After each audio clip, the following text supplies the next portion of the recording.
Летние каникулы – это самая радостная пора для школьников. Их ждут с нетерпением. Для того, чтобы дети могли провести свой заслуженный отдых с пользой, ежегодно из республиканского бюджета для оздоровительных детских лагерей выделяется 5 миллионов сомов. Это для детей интернатных учреждений и для детей, которые находятся в тяжелой жизненной ситуации, а также находящихся на реабилитации.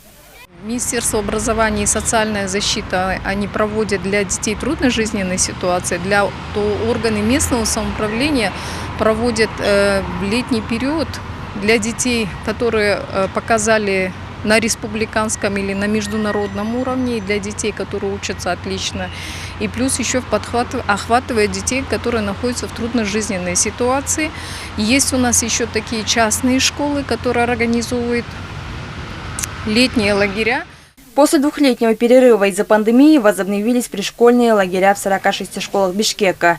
В них могут отдохнуть дети из социально незащищенных семей, активисты и отличники учебы.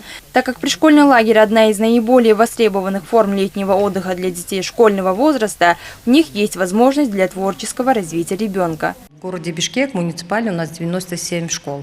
Из них в 46 открылись пришкольные лагеря. Это для детей с 8 по 12 лет, скажем. В некоторых есть даже социально незащищенные до 14 лет. Охват 4470 детей в общем будут в пришкольных лагерях. Пришкольные лагеря будут работать с 13 июня по 8 июля. Дети будут обеспечены двухразовым питанием. Уже составлено расписание проводимых мероприятий и кружков, а дети распределены по группам. Детки сходили к врачам, обследовали, что они здоровы, что они могут посещать лагерь, что никаких заболеваний нет.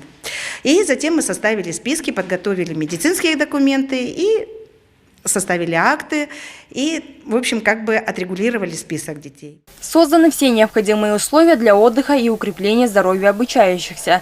За каждой школой закреплены инспекторы ГАИ и инспекции по делам несовершеннолетних. Работают медкабинеты. Врачи будут осматривать подростков и проводить для них спортивные разминки. В основном они обращаются ко мне все. Даже в аптечках я все лекарства у них убрала, потому что они не имеют права давать. Они должны давать только медицинский работник. И вот они сразу с детьми приходят к нам, обращаются к нам. И мы оказываем неотложную помощь. Отметим, Управление образования мэрии Бишкека в июле отправит 230 школьников в детский оздоровительный комплекс на Иссык-Куль.